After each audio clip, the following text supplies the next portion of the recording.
નમસ્કાર વિદ્યાર્થી મિત્રો, આજના આપણા તાસ 11માં આપ સૌનું હાર્દિક સ્વાગત છે. આપણે ધોરણ 10 ના ચેપ્ટર નંબર 6 ત્રિકોણની ચર્ચા કરી રહ્યા છીએ, જેમાં આપણે પ્રમેય 6.1 થી 6.4 સુધીના પ્રમેય જોયા. પછી તે સિવાય બીજી ઘણી બધી થિયરીઓ પણ જોઈ અને આજે આપણે જોવા જઈ રહ્યા છીએ પ્રમેય 6.5. તો 6.3, 6.4 અને 6.5 આ ત્રણેય પ્રમેય ત્રણ શરતો વિશેની વાત કરી રહ્યા છે, કે જેમાં ખૂ ખૂ ખૂ શરત, બા બા બા શરત અને આ જે પ્રમેય છે ત્રીજો 6.5 એ બા ખૂ બા શરત. 6.3 પ્રમેય એ ખૂ ખૂ ખૂ શરત તરીકે ઓળખાય છે. પ્રમેય 6.4 એ બાબા બા પ્રમેય તરીકે ઓળખાય છે, એટલે કે બાબા બા શરત તરીકે, બાબા બાનો નિયમ તરીકે ઓળખાય છે. જ્યારે પ્રમેય 6.5 એ બાખુ બા નિયમ તરીકે ઓળખાય છે. તો તમને એમ થશે ખૂ ખૂ ખૂ, બાબા બા અને બાખુ બા એ શું? તો એ તમે આગળ ભણી જ ગયા છો, તેમ છતાં એની આપણે ચર્ચા કરી લઈએ. તો ખૂ ખૂ ખૂ શરત એટલે કે ખૂણો ખૂણો ખૂણો, જે ત્રિકોણનો એક ખૂણો, બીજો ખૂણો અને ત્રીજો ખૂણો એ તેને બીજા ત્રિકોણના અંતર્ગત ખૂણો ખૂણો ખૂણો ત્રણેય ખૂણા સમાન હોય તો બંને ત્રિકોણ કેવા હોય? સમરૂપ ત્રિકોણ હોય. તે પછી હતું બા બા બા પ્રમેય 6.4 માં. તો બાજુ બાજુ બાજુ એટલે કે એક ત્રિકોણની બાજુ, બીજી બાજુ અને ત્રીજી બાજુ, ત્રણેય બાજુ બીજા ત્રિકોણની ત્રણ બાજુઓને સમાન હોય તો તેને બંને ત્રિકોણ એકબીજાને સમરૂપ થશે. અને એ જ રીતે પ્રમેય નંબર 6.5 બા ખૂ બા એટલે કે એક બાજુ, એક ખૂણો અને એક બાજુ. આના ફૂલ ફોર્મ પણ આપણને ખ્યાલ હોવા જોઈએ કે બા બા બા એટલે બાજુ બાજુ બાજુ, બા ખૂ બા એટલે બાજુ ખૂણો બાજુ. આ બધી શરતો આપણે ધોરણ 9 માં ચેપ્ટર નંબર ત્રિકોણમાં ચર્ચા કરી જ ગયા છીએ. તમને લોકોને સારી રીતે આપણે સમજાવ્યું હતું કે કઈ શરત શું કહેવા માંગે છે અને કઈ રીતે તે સોલ્વ થાય છે. કે બાખુ બા તો બાજુ ખૂણો બાજુ, બા બા બા તો બાજુ બાજુ બાજુ આપણે ચર્ચા કરી ગયા છીએ. પણ અહીં આપણે વિસ્તૃત માહિતી મેળવવાની છે તે શરતો વિશેની. તો પ્રમેય 6.5 માં આપણે બાખુ બા શરત વિશેની ચર્ચા કરવાની છે. તમે લોકો ઓનલાઈન લેક્ચર રેગ્યુલર જોતા હશો એવી હું આશા રાખીશ, અને તેમ છતાં તમને કોઈ જાતનો કોઈ પ્રશ્ન ઉદ્ભવે તો તમે એનું સોલ્યુશન મારી પાસે કરાવી શકો છો. ઘણા બધા વિદ્યાર્થીઓના ફીડબેક આવે છે અને ડાઉટ પણ સોલ્વ કરાવે છે. તો દરેક વિદ્યાર્થી રેગ્યુલર લેક્ચર જોવે અને રેગ્યુલર રિવિઝન કરતો રહે અને રીડિંગ કરતો રહે એવી આશા રાખીશ. ચાલો તો આપણે આજે શરૂઆત કરીએ પ્રમેય 6.5. તમને લોકોને ઓનલાઈન લેક્ચરમાં થોડો કંટાળો આવતો હશે કદાચ, પરંતુ અત્યારની પરિસ્થિતિને ધ્યાનમાં લઈને આપણે ઓનલાઈન જ લેક્ચર ભણવા પડશે, કારણ કે ઓફલાઈન તો શક્ય છે જ નહીં. તો જ્યાં સુધી રેગ્યુલર શૈક્ષણિક કાર્ય શરૂ ન થાય ઓફલાઈન, ત્યાં સુધી આપણે ઓનલાઈન જ ભણવાનું છે. એટલે તમે રેગ્યુલર સારી રીતે રિવિઝન કરતા રહો, લેક્ચર જોતા રહો અને તમારી નોટ્સ બનાવતા રહો. અને કોરોનાની પરિસ્થિતિમાં તમારું પોતાનું પણ ધ્યાન રાખો, કારણ કે જો આપણું શરીર સ્વસ્થ હશે તો આપણે બધું જ કાર્ય કરી શકીશું. પણ આપણે બીમાર હશું, આપણું શરીર સ્વસ્થ નહીં હોય તો આપણે ભણતર પણ નહીં પૂરું કરી શકીએ, શૈક્ષણિક કાર્ય પણ નહીં કરી શકીએ અને બીજું કોઈ પણ કાર્ય નહીં કરી શકીએ. એટલે પહેલું કામ પોતે પોતાના શરીરનું ધ્યાન રાખવું અને ઘરના સભ્યોનું ધ્યાન રાખવું અને ઘરે જ રહેવું અને બહાર ઓછું નીકળવું, જરૂર સિવાય બહાર જવું નહીં. આ બધું આપણે ધ્યાન રાખવાનું છે. તો ચાલો હવે આપણે જોઈએ પ્રમેય 6.5. તો 6.5 પ્રમેય બાખુ બા શરત. આપણે જે પ્રમેય 6.4 જોયો ને બા બા બા શરત, સેમ એવું છે. સેમ બધી જ વસ્તુ એ જ રીતની આવે છે. મારા ખ્યાલથી 80-85% વસ્તુ એમને એમ બેઠી આવશે. એમાં જેમ વસ્તુ આપણે કરી હતી એ જ વસ્તુ આમાં પણ કરવાની છે. છેલ્લે થોડોક ટ્વિસ્ટ આવશે. થોડો ફેરફાર આવશે, બાકી બધી જ વસ્તુ સેમ એના જેવું જ છે જે આપણે આના પહેલાના પ્રમેય 6.4 બા શરતમાં કર્યું હતું એ જ વસ્તુ આમાં કરવાનું છે. તો ચાલો સૌપ્રથમ આપણે જોઈએ કે આપણને શું માહિતી આપેલી છે. જો કોઈ ત્રિકોણનો એક ખૂણો બીજા ત્રિકોણના એક ખૂણાને સમાન હોય, એટલે કે અહીં બે ત્રિકોણની વાત કરેલ છે.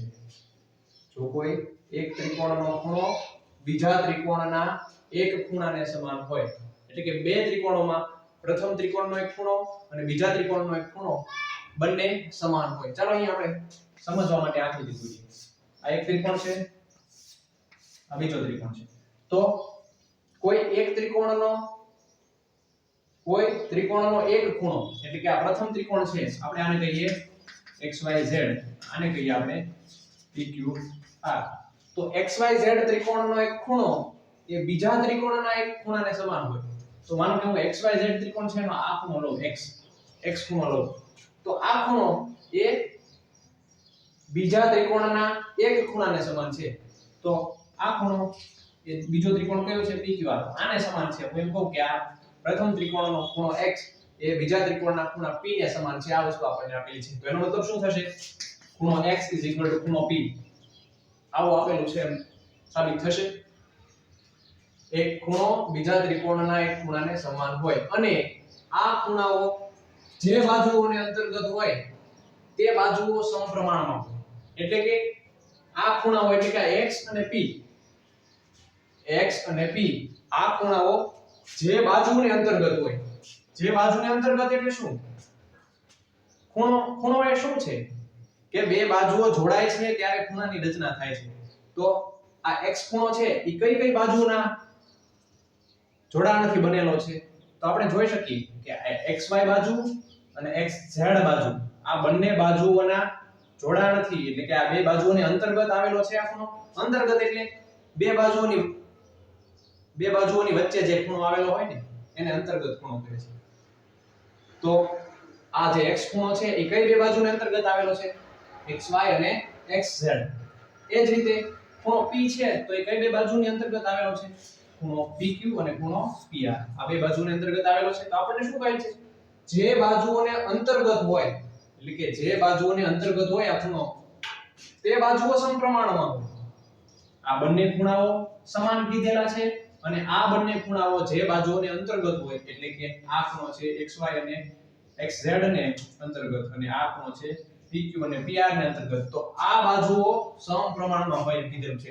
બાજુઓ સમપ્રમાણમાં હોય એટલે આ ત્રિકોણની આ બાજુ અને આ ત્રિકોણની આ બાજુ કેવી હોય? બંને સમપ્રમાણમાં હોય. એટલે કે xy પ્રથમ ત્રિકોણની પહેલી બાજુ xy, તો તેની અનુરૂપ બાજુ બીજા ત્રિકોણમાં કઈ થશે? pq થશે. તો xy અને pq નો ગુણોત્તર અને બીજી બાજુ થશે xz. xz અને બીજા ત્રિકોણના તેની અનુરૂપ બાજુ થશે pr. તો આ બંને સમપ્રમાણમાં હોય. સમપ્રમાણમાં એટલે કે આનો ગુણોત્તર પ્રથમ ત્રિકોણની પહેલી બાજુ, બીજા ત્રિકોણની તેને અનુરૂપ બાજુ બંનેનો ગુણોત્તર અને પ્રથમ ત્રિકોણની બીજી બાજુ અને બીજા ત્રિકોણની બીજી બાજુ આ બંનેનો ગુણોત્તર સમાન હોય. ગુણોત્તર સમાન હોય. આપણે જોયું છે કે સમપ્રમાણ એટલે કે ગુણોત્તર સમાન હોય અને સમપ્રમાણ બે વસ્તુ એક જ છે. તમે એમ પણ કહી શકો કે અંતર્ગત હોય તે બાજુઓના ગુણોત્તર સમાન હોય, આમ પણ આપી શકે છે. પણ અહીં આપણને બાજુઓ સમપ્રમાણમાં હોય એવો શબ્દ વાપરેલો છે. એની જગ્યાએ એવો શબ્દ પણ વાપરી શકે કે બાજુઓના ગુણોત્તર સમાન હોય. બે વસ્તુ એક જ થશે કે આ બાજુ તેને અંતર્ગત બાજુ, અનુરૂપ બાજુ, એ જ રીતે બીજી બાજુ તેને અનુરૂપ બાજુ, બંનેના ગુણોત્તર સમાન હોય. એટલે કે બંને બાજુ કેવી હોય? સમપ્રમાણમાં હોય. તો આટલી વસ્તુ આપણને આમાં આપેલી છે. ચાલો ફરીથી એક વખત જોઈએ. જો કોઈ ત્રિકોણનો એક ખૂણો બીજા ત્રિકોણના એક ખૂણાને સમાન હોય, એટલે કે આ x છે એ p ને સમાન હોય, x p, અને આ ખૂણાઓ જે બાજુઓને અંતર્ગત હોય તે બાજુઓ સમપ્રમાણમાં હોય. એટલે કે આ ખૂણાઓ જે બાજુઓને અંતર્ગત હોય, એટલે આ ખૂણો કઈ બાજુને અંતર્ગત છે? આ અને આ. ઈ ખૂણો કઈ બાજુને અંતર્ગત છે? તો કે આ અને આ બે બાજુને અંતર્ગત છે. તો આ બે બાજુઓ સમપ્રમાણમાં હોય. તો xy/pq = xz/pr. પછી ત્યારબાદ શું કીધું છે? આટલું આપણને આપેલું છે કે આમ હોય તો બે ત્રિકોણ સમરૂપ છે. તો પછીનું હોય એ શું હોય? એ આપણે સાબિત કરવાનું હોય. એટલે એ થશે આપણું સાધ્ય. જ્યારે આપણો પક્ષ શું થશે કે જે માહિતી આપણને આપેલી હોય તો આપણે માહિતી કઈ કઈ આપેલી છે x p xy pq xz pr આટલી વસ્તુ આપણને આપેલી છે તો આ આપણો થશે પક્ષ અને બંને ત્રિકોણને આપણે સમરૂપ સાબિત કરવાના છે એટલે એ થશે આપણું સાધ્ય. ખ્યાલ આવ્યો વિદ્યાર્થી મિત્રો? ચાલો હવે આપણે પ્રમેય સમજવાનો પ્રયત્ન કરીએ. શું મેળવવાનું છે અને શું આપેલું છે એ તો તમને ખ્યાલ આવી જ ગયો હશે, આપણે આકૃતિ પરથી જોઈ ગયા. તો સૌથી પહેલા આપણે આકૃતિ દોરી નાખીશું.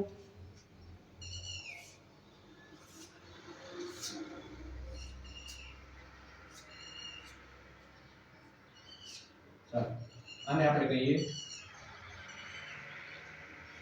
DEF. બે ત્રિકોણ લેવાના છે.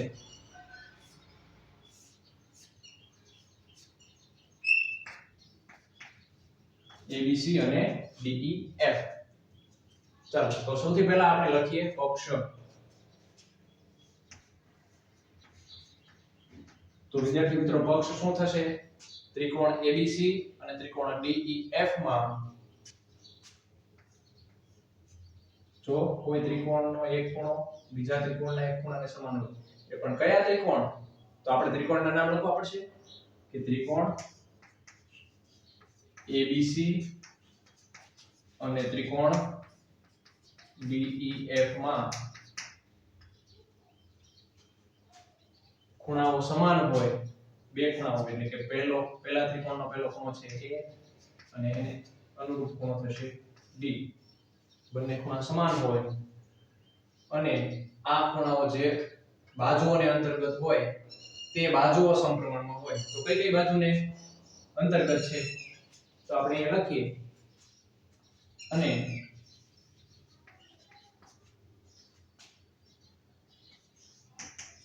AB upon અહીંયા આપણે નામ અલગ લીધા છે તો જો અહીંયા ખૂણો A અને ખૂણો D ઇક્વલ થશે. ખૂણો A D અને કઈ બાજુ અંતર્ગત થશે? તો ખૂણો A છે એ AB અને ખૂણો AB અને AC બે બાજુને અંતર્ગત થશે, જ્યારે ખૂણો D છે એ DE અને DF ને અંતર્ગત થશે. તો એ સમપ્રમાણમાં હોય એટલે આપણે શું લખીશું? AB upon DE. AB upon DE is equal to AC upon DF. આટલી વસ્તુ આપણને આપેલી છે. ત્યારબાદ હવે આપણે લખીશું આની પરથી સાધ્ય.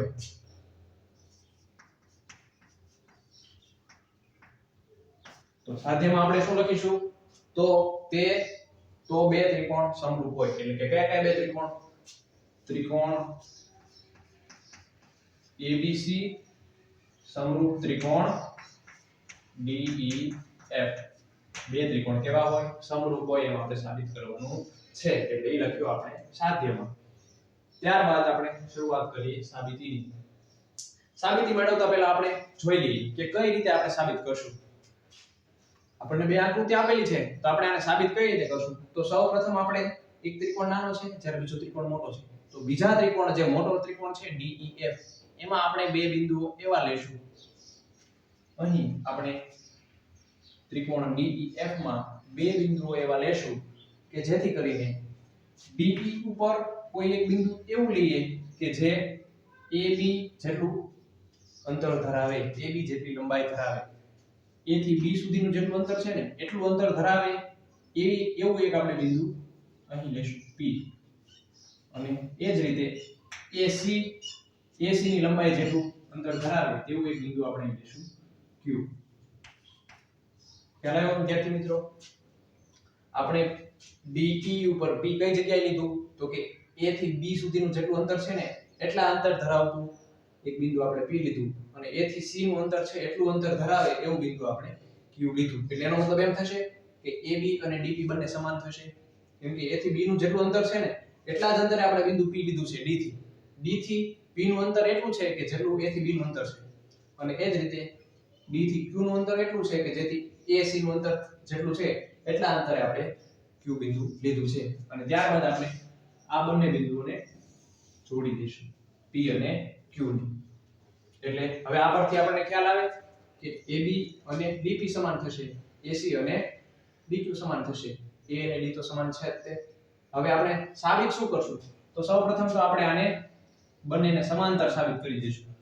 આ જે PQ છે, બાજુ PQ અને EF આ બંનેને સમાંતર સાબિત કરશું. પહેલા સમાંતર સાબિત થઈ જાય અને બંને સમાંતર હોય તો આપણે પ્રમેય 6.2 માં જોઈ ગયા કે બે સમાંતર બાજુ હોય તેમાંથી પસાર થતી એક બાજુ કેવા ખૂણા બનાવે? અનુકોણ બનાવે. અનુકોણ એટલે બંને ખૂણા સમાન હોય.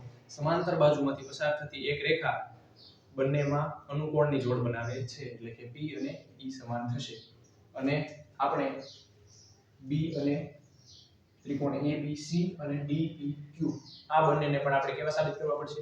સમરૂપ સાબિત કરવા પડશે. ચાલો તો હવે શરૂઆત કરીએ સાબિતી.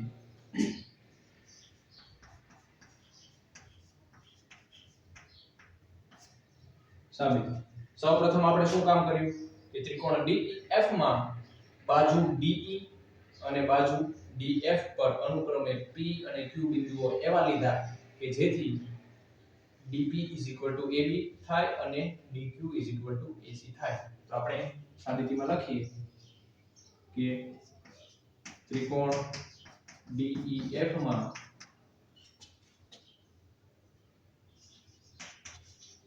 બાજુ કઈ બાજુ લીધી આપણે? DE અને DF પર અનુક્રમે બિંદુ P અને Q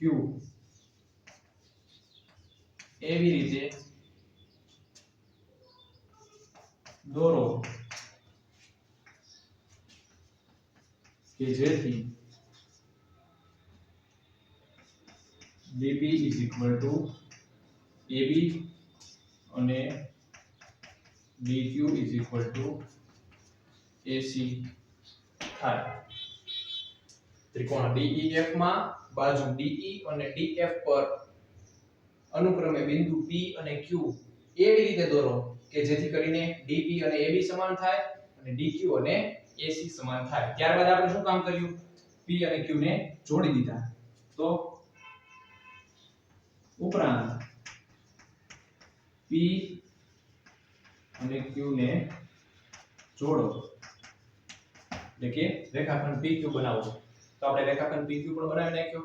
હવે કામ કરશું આપણે આના પછીનું PQ અને EF ને સમાંતર સાબિત કરવાનું. તો ચાલો સૌથી પહેલા તો આપણને આપેલું શું છે એ વસ્તુ લઈ લઈએ. પક્ષમાં આપણને આપેલું છે કે AB ના છેદમાં DE અને AC ના છેદમાં DF એટલે કે અંતર્ગત જે ખૂણા છે એને એના જે બાજુને અંતર્ગત છે એ બે બાજુનો ગુણોત્તર આપણને સમાન આપેલો છે. બંને બાજુઓ સમપ્રમાણમાં છે. તો એનો ઉપયોગ આપણે અહીંયા કરીએ. અહીં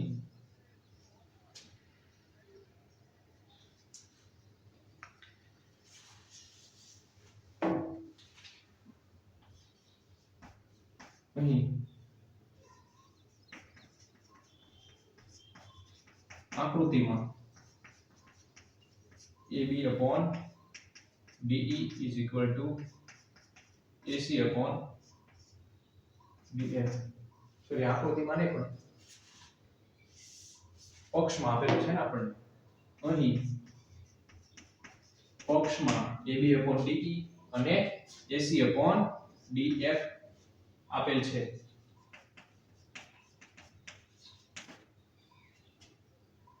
હવે આપણે જોઈએ કે આકૃતિમાં આપણે શું મેળવ્યું કે DP અને AB ને સમાન લીધા હતા અને DQ અને AC ને સમાન લીધા હતા. તો આપણે અહીં લખીએ આકૃતિ પરથી આપણે શું મેળવ્યું? આપણે જે વસ્તુ આપણે લીધી છે આકૃતિમાં DP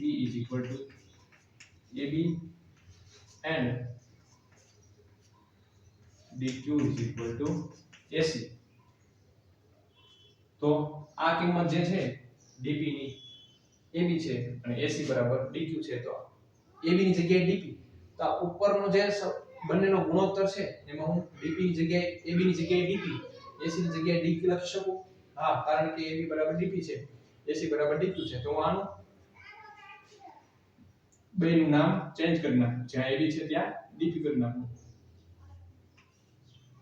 AB ની જગ્યાએ DP છેદમાં dEm ના m is equal to AC ની જગ્યાએ લખું હું dq છેદમાં dF m ના m આવું મળશે મને. તો હવે આ હું બંનેને વ્યસ્ત કરી નાખું. અંશ છે અને છેદમાં લઈ લઉં, છેદ છે અને અંશમાં લઈ લઉં. બંને ડાબી બાજુ અને જમણી બાજુ બંનેને હું વ્યસ્ત કરું તો આવું થશે. DE આવી જશે અંશમાં, ત્યારે DP આવી જશે છેદમાં ઇઝ ઇક્વલ ટુ DF ના છેદમાં DQ. કઈ રીતે આવ્યું આ? વ્યસ્ત કરતા આપણે શું કર્યું છે? વ્યસ્ત કર્યું છે એટલે આપણને આ વસ્તુ મળી. હવે ત્યારબાદ આપણે એનો વ્યસ્ત કર્યો પછી હવે આપણે આમાં કરશું બંને તરફ -1 બાદ કરશું. ડાબી બાજુ અને જમણી બાજુ બંનેમાંથી આપણે -1 બાદ કરી દઈએ તો આવું થશે. પહેલા તો અહીં લખીએ આપણે કે બંને બાજુથી 1 બાદ કરતા, એટલે બંને બાજુથી આપણે 1 બાદ કરી દઈએ તો આવું થશે. DE ના છેદમાં DP ઓછા 1 ઇઝ ઇક્વલ ટુ DF ના છેદમાં DQ ઓછા 1. બંને બાજુથી આપણે શું કર્યું? 1 બાદ કરી દીધો. ચાલો હવે આપણે કામ કરીશું, આનું સાદું રૂપ આપીશું. આમાંથી આપણે 1 બાદ કર્યો, આમાંથી 1 બાદ કર્યો. હવે આપણે આમ કરીએ ચોકડી ગુણાકાર. તો ચોકડી ગુણાકાર શું થશે? આ DP છે એ અહીંયા ગુણાઈ જશે એટલે DEM ના m રહેશે, DEM ના m રહેશે ઓછા આ અહીંયા ગુણાઈ જશે DP અને છેદમાં DP as it is. એ જ રીતે અહીંયા પણ શું થશે?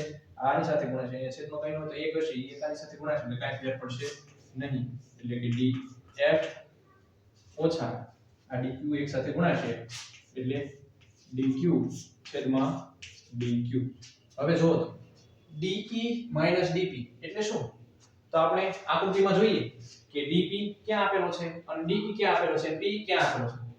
DP sorry. તો DE આપણને આપેલો છે શરૂઆતમાં. અહીં આપણને DE પહેલો DE છે અને બીજો એમાંથી આપણે DP બાદ કરવાનો છે. તો DE એટલે આખી બાજુ થશે, આખી બાજુ DE થી E સુધી. અને એમાંથી બાદ શું કરવાનું છે આપણે? DP. તો DE માંથી DP જેટલો ભાગ બાદ કરવાનો છે. તો આખી બાજુમાંથી હું આટલી અડધી બાજુ બાદ કરું તો વધે શું? આ નીચેનો અડધો ભાગ વધે. D થી E સુધીનું અંતર છે, આમાંથી હું DP જેટલું અંતર બાદ કરી નાખું તો મને વધ્યું શું મારી પાસે? PE વધ્યું. તો હું DE DP ની જગ્યાએ હું PE લખી શકું? હા લખી શકીએ. શું કામ ન લખી શકું? તમે પણ કહેશો. તો અહીંયા લખું હું PE અને છેદમાં તો DP એમના એમ જ રહેશે. એ જ રીતે DF DQ. તો DF ક્યાં છે? જો આખી બાજુ છે, D થી F સુધીનું અંતર કેવું છે? આખી બાજુ DF છે. એમાંથી મારે બાદ શું કરવાનું છે? DQ. DQ એટલે અડધી બાજુ થઈ, ઉપરનો અડધો ભાગ બાદ કરવાનો છે. તો વધ્યું શું મારી પાસે? QF. અડધો ભાગ બચે નીચેનો. તો DF DQ બરાબર QF અને છેદમાં DQ. તો એમને એમ જ રહેશે as it is. તો ચાલો હવે મને આ વસ્તુ મળી તો હવે હું શું કરીશ? તો હું ફરીથી પાછા આને વ્યસ્ત કરી નાખીશ. આ મને જે માહિતી મળી આને હું ફરીથી વ્યસ્ત કરી નાખીશ. DP છે અને અંશમાં લઈ લઈશ અને PE ને છેદમાં લઈ લઈશ. DQ ને અંશમાં લઈ લઈશ, QF ને છેદમાં લઈ લઈશ. વ્યસ્ત કરતા તો જો DP ક્યાં છે આપણી પાસે? RU.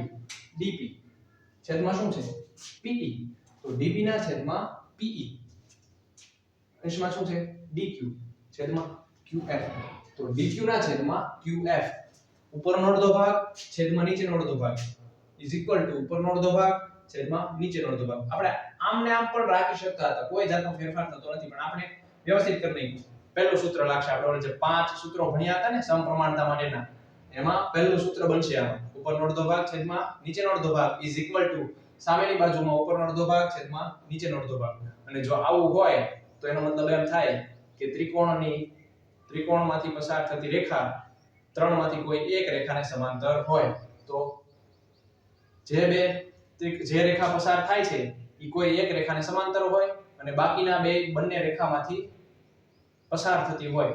તો બંનેનો જ્યારે ગુણોત્તર સમાન ક્યારે હોય કે બંને એક રેખા છે જે પસાર થાય છે એ ત્રિકોણની જે બે રેખાઓમાંથી પસાર થાય છે એ સિવાયની રેખાને હંમેશા કેવી હોવી જોઈએ? સમાંતર. એટલે કે આ રેખા છે જે બાજુ છે, આપણે માનો કે આ રેખા છે, આ લંબાઈ છે, આપણે આ બાજુને આગળ લંબાયેલી હોય તો રેખા PQ થશે. તો PQ રેખા કઈ બાજુમાંથી પસાર થાય છે? તો DE અને DF. તો જે બે બાજુઓમાંથી પસાર થતી હોય અને આ બે બાજુનો ગુણોત્તર સમાન હોય એટલે કે સમપ્રમાણમાં હોય તો તે ત્રીજી બાજુને હંમેશા સમાંતર જ હોય. એવું આપણે પ્રમેય 6.2 માં ભણી ગયા. એટલે એ પરથી હું આમ લખી શકું કે PQ સમાંતર EF. પ્રમેય 6.2.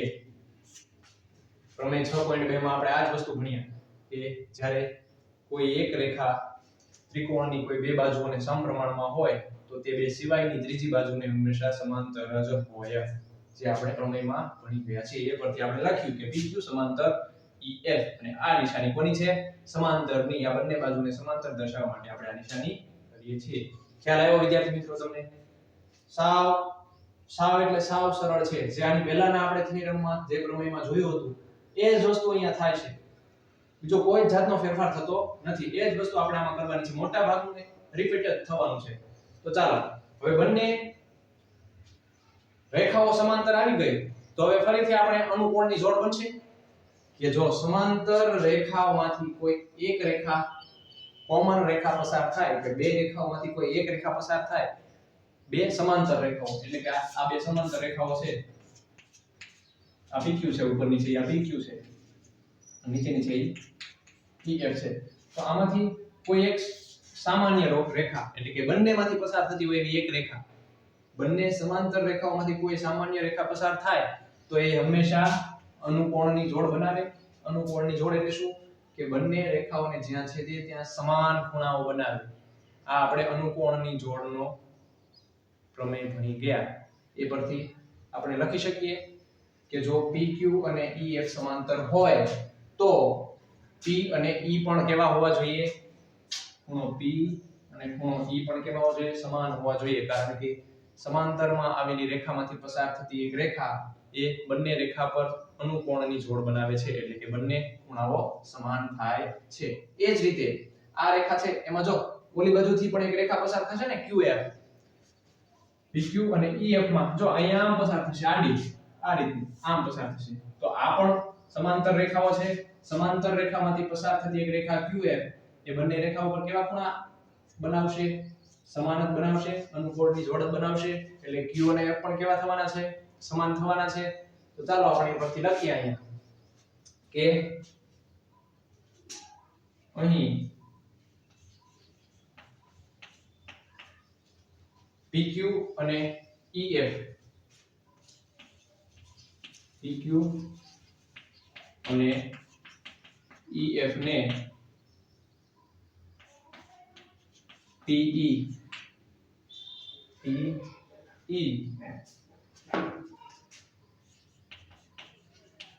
સમાન છેદે છે એટલે કે PQ અને EF ને PE સમાન છેદે છે, બંનેને છેદે છે એક જ તે રેખા. એટલે કે શું થશે? P E થશે અને Q F થશે. PE છેદે છે એટલે કે P અને E સમાન થશે. એ જ રીતે QF છેદે છે તો Q અને F સમાન થશે. એટલે આ પરથી આપણે લખી શકીએ કે તેથી ખૂણો P ખૂણો E. આ પણ પ્રમેય આપણે જે ભણ્યા પહેલા એ પરથી જ થશે. અથવા આપણે આમ પણ લખી શકીએ કે અનુકોણની જોડ. અને એ જ રીતે PQ અને PE ને QF સમાન છેદે છે.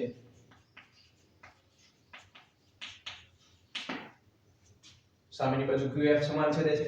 આ PQ બાજુ અને EF બાજુને બંનેને સમાન એક જ રેખા છેદે છે QF.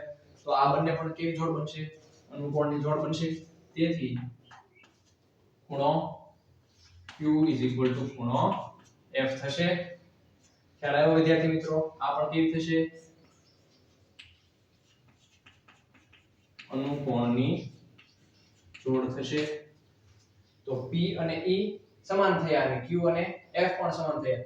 આપણે આને સમીકરણ નંબર 1 અને 2 પણ કહી શકીએ. અને આપણને આમાં શું આપેલું હતું? ખૂણો A D તો પહેલેથી આપણને પક્ષમાં આપી જ દીધેલો છે. તો ખૂણો A અને D પણ કેવા છે? સમાન છે. જ્યારે P અને E સમાન થયા, Q અને E સમાન થયા. હવે આપણે B ને આના બરાબર સમાન સાબિત કરવાના છે. ત્રિકોણ DPQ અને ત્રિકોણ DEF ને પહેલા તો એકરૂપ સાબિત કરવા પડે. તો ખૂણો P અને E સમાન હોય, આ ખૂણો અને આ ખૂણો સમાન હોય, Q અને F સમાન હોય, એટલે કે આ જે ત્રિકોણ છે, એક ત્રિકોણ છે DPQ, બીજો ત્રિકોણ છે DEF. આ બે ત્રિકોણ થયા, એક ત્રિકોણની અંદર બીજો ત્રિકોણ છે. તો જો એક ખૂણો તો સમાન જ છે, કોમન જ છે, કે આ બંને ત્રિકોણનો એક ખૂણો કોમન છે, એટલે D D થવાનું જ છે. E સિવાયના ખૂણા તો કે P E છે અને Q F છે. એટલે P E હોય અને Q F હોય તો બંને ત્રિકોણ DPQ અને ત્રિકોણ DEF સમરૂપ થશે. કારણ કે બંને ત્રિકોણના ખૂણાઓ કેવા છે? સમાન છે. સમરૂપતાની શરત શું હતી? કે બે ત્રિકોણ માટેની સમરૂપતાની શરત એમ હતી કે એક ત્રિકોણના બધા જ ખૂણા તેને અનુરૂપ બીજા ત્રિકોણના તેને અનુરૂપ ખૂણાઓને સમાન હોય અને બાજુઓનો ગુણોત્તર સમપ્રમાણમાં હોય, એટલે બાજુનો ગુણોત્તર સમાન હોય.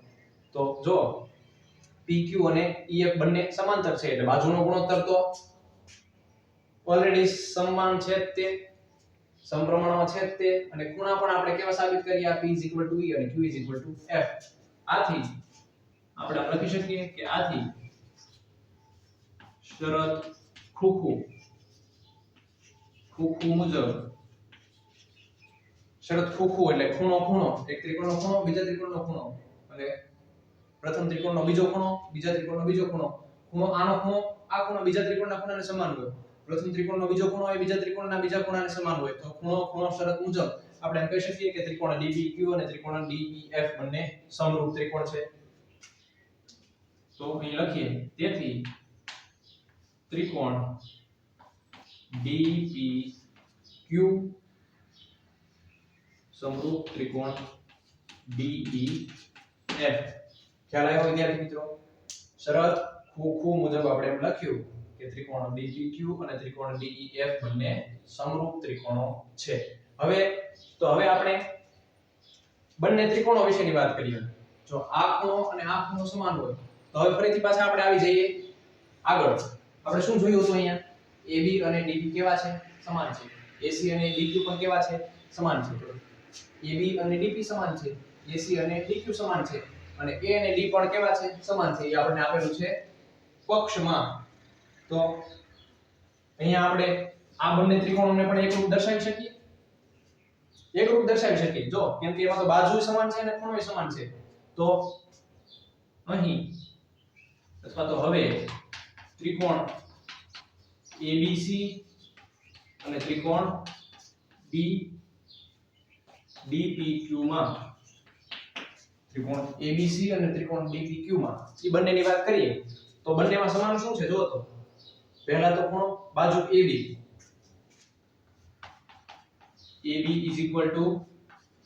DP છે. ક્યાંથી આપણે લખ્યું? આકૃતિ પરથી. આકૃતિમાં આપણે લીધું છે ને સમાન બંનેને. પછી જો ખૂણો A અને ખૂણો D સમાન છે તો આપણે પક્ષમાં જ આપી દીધું છે. તેથી ખૂણો A ખૂણો D. ક્યાંથી લખ્યું? કે આપણને આપેલું છે એમ પણ લખી શકો પક્ષ પરથી, અથવા તો આપેલ છે આમ પણ લખી શકો. ત્યારબાદ બાજુ ત્રીજી બાજુ થશે. આને આપણે હવે રફ કરી નાખીએ, આની કઈ જરૂર છે નહીં. તો હવે જોઈએ આપણે ત્રીજી બાજુ. તો ત્રીજી બાજુ કઈ છે? AC. તો AC DQ થશે. DQ ક્યાંથી?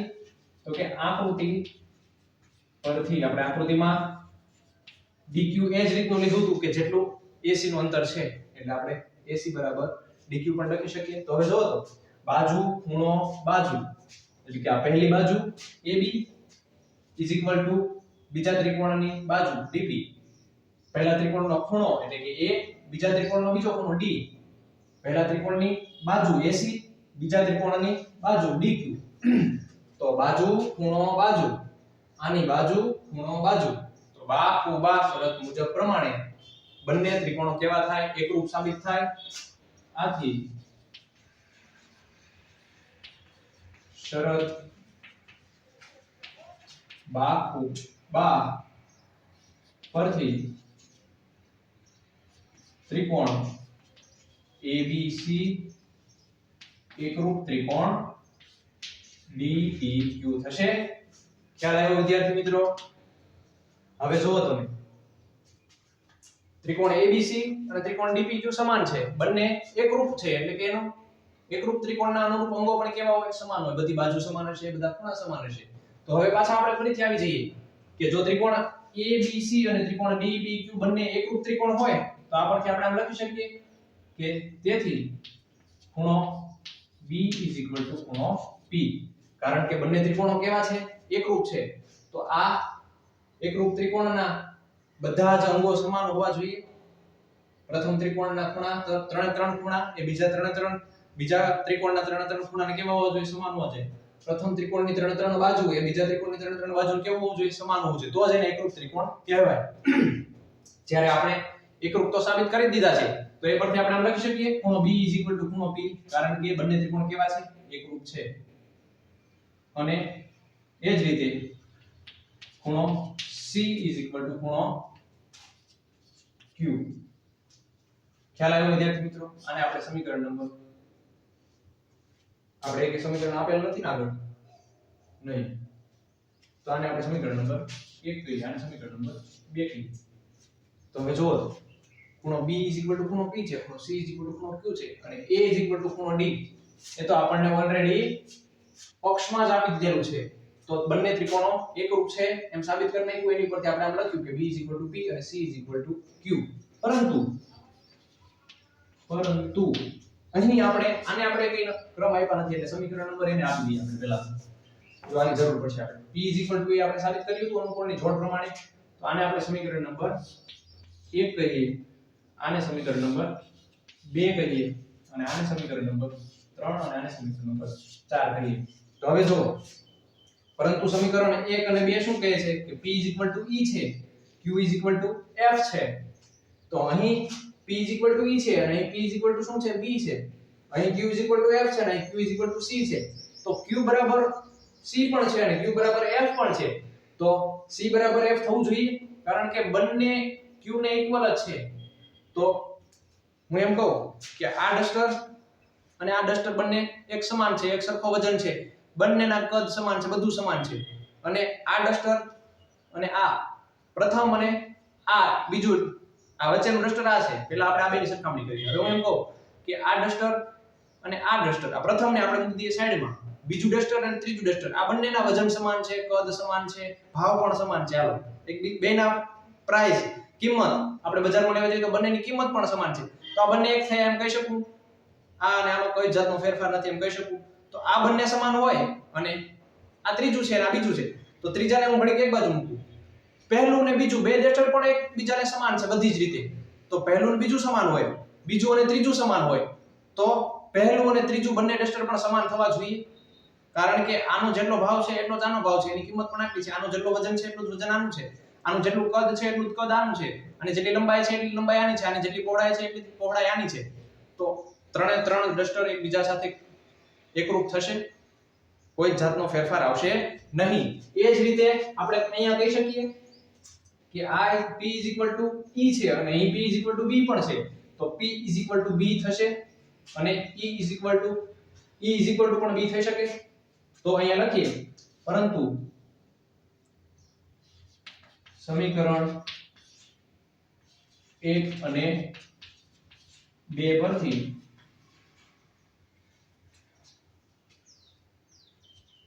ખૂણો P ખૂણો E અને ખૂણો Q ખૂણો F છે. તેથી ખૂણો B ખૂણો P ખૂણો E અને ખૂણો C ખૂણો Q F આવું સાબિત થશે. તો B P છે ને P E છે તો B P થશે, B E થશે, C Q છે, C Q અહીંયા આપણને આપેલું છે અને અહીંયા Q F છે તો C F પણ થશે. એટલે અહીંયા જો આકૃતિમાં આપણે જોવાનો પ્રયત્ન કરીએ. સૌથી પહેલા આપણે શું સાબિત કર્યું તો P ને E સમાન છે અને Q ને F સમાન છે. P અને E બંને એક સરખા જ છે કારણ કે બંને અનુકોણની જોડો છે. એ જ રીતે Q અને F પણ સમાન છે કારણ કે બંને અનુકોણની જોડો છે. બંને સમાન છે, એક સરખા જ છે. હવે આપણે અહીં શું સાબિત કર્યું કે ખૂણો B અને P પણ સમાન છે અને ખૂણો C અને Q સમાન છે. તો B એ P ને B બે સરખા હોય તો એનો મતલબ એમ થશે ને કે B અને E પણ સમાન હોવા જોઈએ કારણ કે આ બે તો સરખા છે જ તે પહેલેથી. પણ આપણે આને બેને સરખા સાબિત કર્યા તો B આની જેટલો હોવો જોઈએ E જેટલો. એ જ રીતે અહીંયા આપણે એમ સાબિત કર્યું કે Q અને F બંને સમાન છે. પછી આપણે શું સાબિત કર્યું કે C અને Q પણ સમાન છે. જો C ને Q સમાન હોય તો C અને F પણ સમાન થવા જોઈએ ને. તેથી આપણે લખ્યું કે B P B E એટલે કે B E, C Q Q F એટલે કે C F. આથી આપણે એમ લખી શકીએ કે ત્રિકોણ ABC ના જો ખૂણો B અને E સમાન છે અને ખૂણો C અને F સમાન છે. ત્રિકોણ ABC અને ત્રિકોણ DEF માં B ખૂણો E અને ખૂણો C આપણને આપેલો છે ખૂણો F. તો આથી શરત ખોખો મુજબ આપણે એમ કહી શકીએ કે આ બંને ત્રિકોણો કેવા થશે? સમરૂપ થશે. ત્રિકોણ ABC સમરૂપ ત્રિકોણ DEF. આમ સાબિત થાય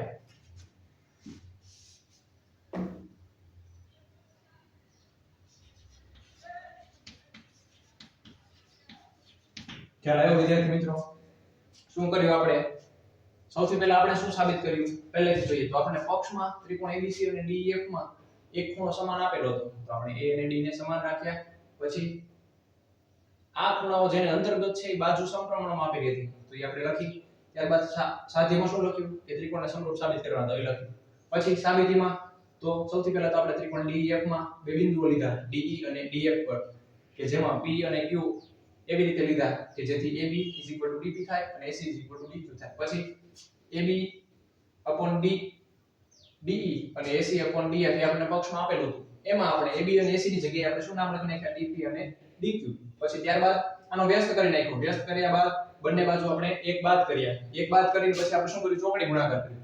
ચોકડી ગુણાકાર બાદ આપણને આ રીતની આવું એક સમીકરણ મળ્યું. તો સમીકરણમાં આપણે એક બાજુમાંથી ઉપરનો અડધા ભાગમાંથી નીચેનો અડધો ભાગ બાદ કર્યો એક બાજુમાં તો આપણે વધ્યો એ અડધો ભાગ મળ્યો એ આપણે લખી નાખ્યું DE DP ની જગ્યાએ આપણે PE લખી નાખ્યું કારણ કે DE આખી બાજુ છે DP અડધી બાજુ છે આખી બાજુમાંથી મેં અડધી બાજુ બાદ કરી તો વધી શું નીચેની અડધી બાજુ વધી તો મેં એ લખી નાખી ડાયરેક્ટ. અને અહીંયા પણ આમ જ કર્યું કે DF DQ ની જગ્યાએ મેં QF લખી નાખ્યું. હવે જે મને મળ્યું એનું મેં પાછું વ્યસ્ત કરી નાખ્યું.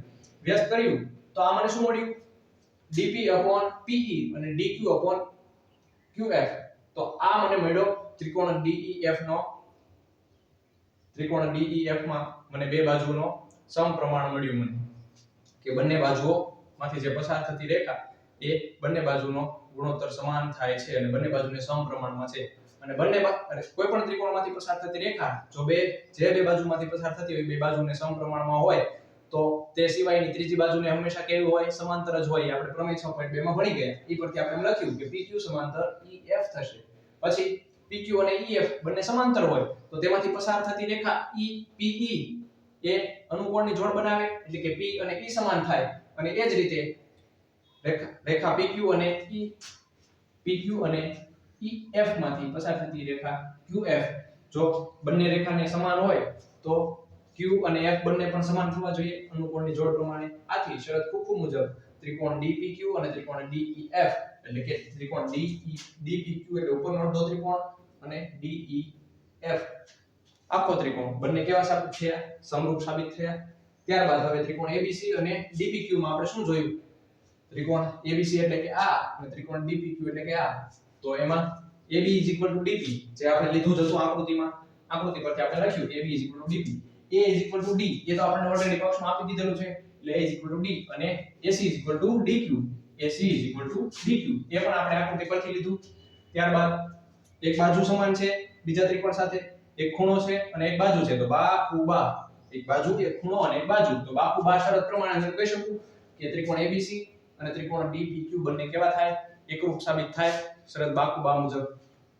એટલે મેં લખ્યું કે ત્રિકોણ ABC એકરૂપ છે ત્રિકોણ DPQ, અને બંને ત્રિકોણો એકરૂપ હોય તો એકરૂપ ત્રિકોણના બધા જ અંગો કેવા હોય? સમાન હોય. તેથી મેં એમ લખ્યું કે B P થશે અને C Q થશે, કારણ કે બંને ત્રિકોણ કેવા છે? એકરૂપ છે, અને એકરૂપ હોય એટલે તેના બધા જ અંગો કેવા હોય? સમાન હોય. અને હવે એ પરથી આપણે આગળ જોયું હતું P અને E ને અને Q અને F ને આપણે સમાન સાબિત કર્યા હતા અનુકૂળની જોડ પ્રમાણે, અને અહીંયા આપણને P B મળ્યું, Q C મળ્યું. તો આપણે આગળ P E મેળવ્યું હતું, Q F મેળવ્યું હતું. તો P E પણ છે અને P B પણ છે, તો E B થવું જોઈએ. તેથી આપણે અહીંયા લખ્યું કે B P પણ છે અને P E છે, એટલે B B અને P E, એટલે કે B E. એ જ રીતે અહીંયા C Q છે અને અહીંયા Q F છે, તો C Q અને Q F. એટલે એમ થયું કે B અને E સમાન થયા, C અને F સમાન થયા, B અને E પણ સમાન થયા અને C અને F પણ સમાન થયા. આથી ત્રિકોણ ABC અને DEF માં ખૂણો B E અને C F હોવાથી F સાબિત થયું F થયો. આથી શરત ખોખુ મુજબ કે આ બંને ત્રિકોણમાં આનો પહેલો એક ખૂણો ત્રિકોણ DEF નો એક ખૂણો, આનો બીજો ખૂણો ત્રિકોણ DEF નો બીજો ખૂણો, તો શરત ખોખુ મુજબ બંને ત્રિકોણ કેવા થાય? સમરૂપ થવા જોઈએ. એટલે બંને ત્રિકોણ સમરૂપ થાય છે, આમ આપણે સાબિત કર્યું. તમને સારી રીતે ખ્યાલ આવી ગયો હશે. આપણે આની પહેલાનો પ્રમેય જે 6.4 જોયો હતો એ પણ સેમ આ જ રીતનો હતો. આમાં થોડો ફેરફાર છે, બાકી કોઈ જાતનો ફેરફાર છે નહીં જાજો. એટલે તમને આ પ્રમેય પણ સારી રીતે ખ્યાલ આવી ગયો હશે. તો તમે ત્રણ શરતો, આ છે શરત બાકુબા. આ પ્રમેયને આપણે બાકુબા નિયમ તરીકે પણ ઓળખીએ છીએ. આ પ્રમેય તમને પ્રમેય 6.3, 6.4 અને 6.5 તમને પરીક્ષામાં પૂછતા નથી. મોસ્ટલી પૂછી શકે પણ બહુ રેરલી પૂછ્યું જ નથી લગભગ મારા ખ્યાલથી. પણ બાકુબા શરત, ખોખુ શરત અને બાબાબા શરત, આ ત્રણેય શરત બહુ મહત્વની છે કે આ શરતનો ઉપયોગ આપણે આગળ ભણવામાં થશે. એટલા માટે આપણે ત્રણ પ્રમેય આખા સારી રીતે ભણી ગયા છીએ. બાકી આપણે શોર્ટમાં ફક્ત આકૃતિની મદદથી શરત બાકુબા, બાબાબા અને ખોખુ શરત સમજી શકતા હતા, પરંતુ આપણે ત્રણ પ્રમેય આખા ભણ્યા છીએ, કારણ કે આ શરતો બહુ જ જરૂરી છે, જે આગળ પણ અભ્યાસમાં બહુ કામ આવે છે. તેથી આપણે ત્રણ પ્રમેય સારી રીતે ભણી ગયા છીએ. તો ત્રણ પ્રમેય 6.3, 4 અને 6.5 ત્રણેય તમે નોટ કરી લેજો અને સારી રીતે સમજી લેજો. તો આજે આપણે આટલું રાખીશું અને તમે સારી રીતે નોટ્સ બનાવતા રહેજો અને રેગ્યુલર રિવિઝન કરતા રહેજો. ચાલો, નમસ્તે.